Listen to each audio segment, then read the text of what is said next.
Cordial saludo, mi nombre es Angie Marcela Torres Florian. En este video voy a presentar una recopilación de las ideas más importantes de los capítulos 2 y 10 del texto Psicología y Pedagogía de Piaget para la asignatura de Psicogénesis y Aprendizaje Significativo.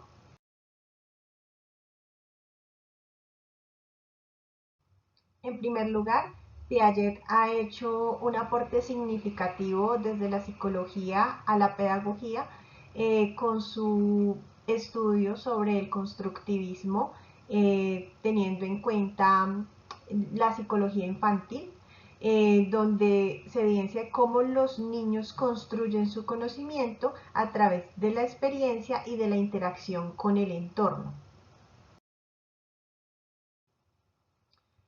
Al respecto, Piaget menciona que hay dos tipos de verdades, las de tipo 1, que los conocimientos son transmitidos de manera directa, es decir, a través de la memorización, datos específicos como hechos históricos, reglas ortográficas. Y las verdades de tipo 2, que son conocimientos que se construyen ya como conceptos matemáticos, conceptos científicos y de ese tipo.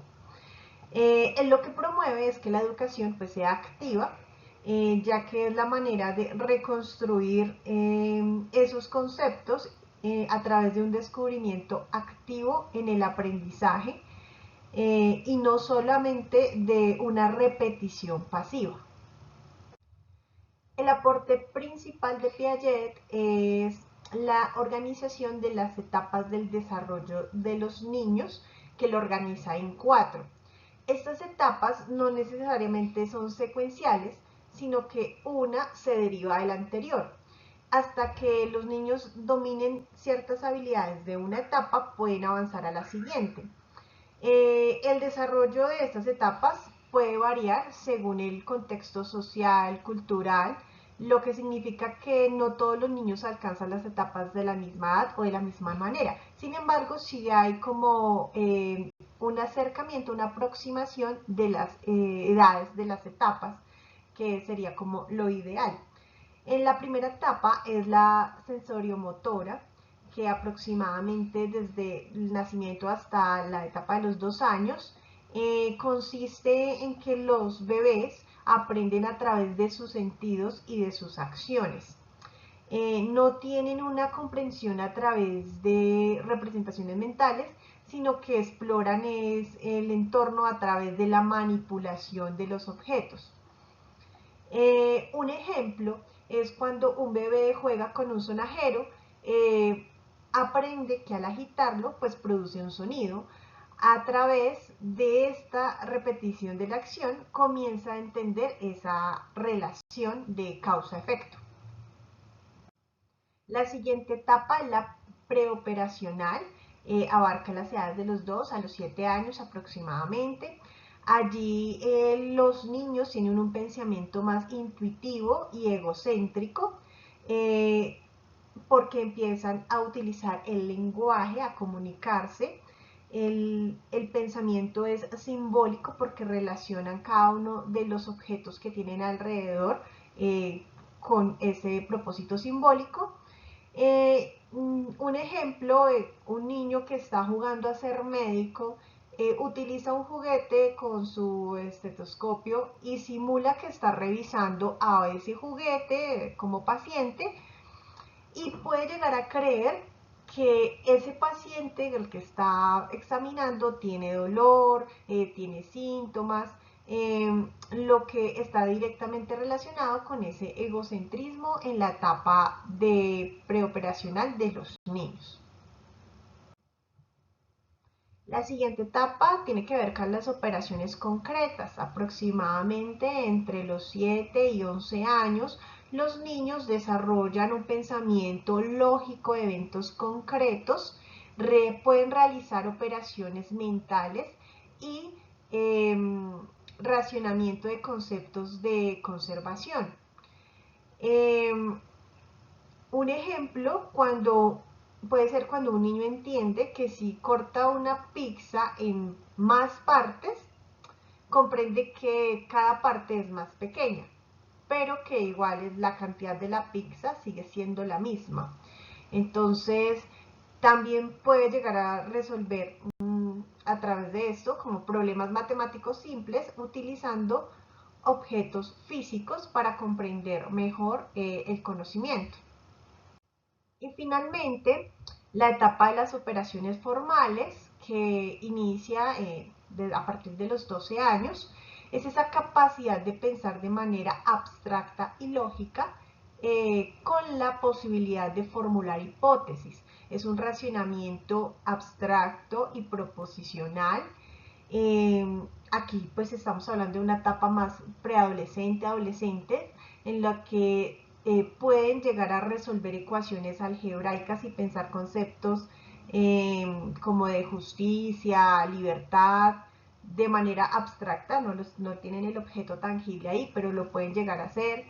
Pueden llegar a discutir sobre teorías políticas, científicas, sin necesidad del objeto concreto real allí. Entonces ya hay un pensamiento, una operación más formal sobre los conceptos que ellos van aprendiendo.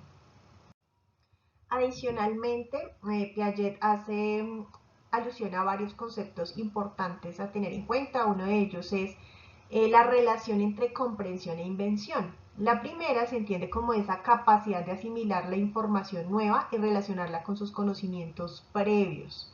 Esto es un proceso activo de construcción de significado. Y por el lado de la invención es esa capacidad de los niños para crear nuevas ideas, conceptos y soluciones a problemas. Es como el medio para llegar a comprender ese componente esencial en el proceso cognitivo.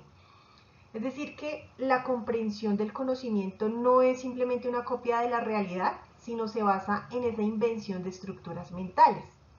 Por ejemplo, un niño que está aprendiendo sobre la gravedad observa cómo cae una pelota al suelo y luego experimenta que lanzando diferentes objetos, pues también está ese concepto de gravedad y dependiendo del peso o de la masa de estos objetos, puede identificar pues cuál cae más rápido. Es ese proceso de experimentación que le ayuda a construir su propio entendimiento del concepto de gravedad. En este sentido, Piaget ha hecho un aporte bastante significativo a los métodos de enseñanza que se han utilizado. Él, desde el enfoque constructivista, propone que los estudiantes pues, sean activos de su propio conocimiento. Se promueve el desarrollo de la autonomía a través de la exploración, experimentación y descubrimiento. Aquí es muy importante que en la práctica en el aula se diferencie de ciertas temáticas o de ciertas asignaturas que requieren solo transmisión de información y aquellas en las que se pueda fomentar esa investigación.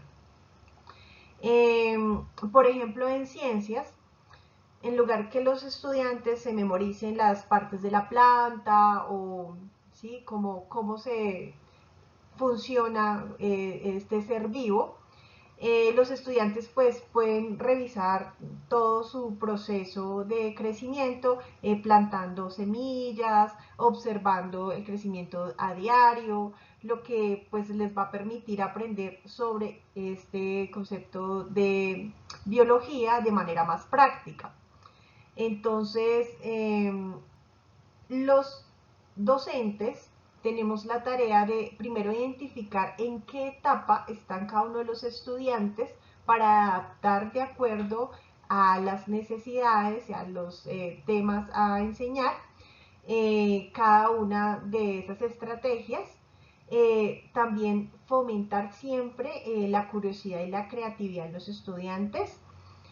Y con respecto a la evaluación, que sea formativa y procesual. Eso quiere decir que no solamente se condicione a una evaluación memorística, a datos exactos, sino que se pueda revisar todo el proceso en que el estudiante ha podido adquirir ese conocimiento. Y para finalizar, hacer énfasis en que Piaget plantea que el conocimiento es acción. es un proceso activo de construcción que se deriva de la acción y de la transformación del entorno, de esa interacción con los objetos en el entorno y la transformación que tiene sobre ellos. Manipular cada uno de esos objetos, explorar el entorno y todo lo que hay allí para desarrollar precisamente esos conceptos y esas comprensiones al nivel que se requiere. Por ejemplo, un niño que está aprendiendo a montar en bicicleta no solo escucha las instrucciones de qué es lo que debe hacer, sino practica y experimenta el equilibrio, la coordinación para dominar pues esta habilidad. Entonces, la asimilación de lo real se basa en la coordinación de acciones, lo que significa que los niños deben interactuar físicamente con los objetos y los contextos. Eso quiere decir que esta relación entre conocimiento y acción implica que los métodos de enseñanza deben ser pues, activos y participativos, como lo he mencionado, que estas estrategias pedagógicas deben promover el aprendizaje basado en proyectos, aprendizaje experimental, aprendizaje colaborativo y otras metodologías relacionadas con esto.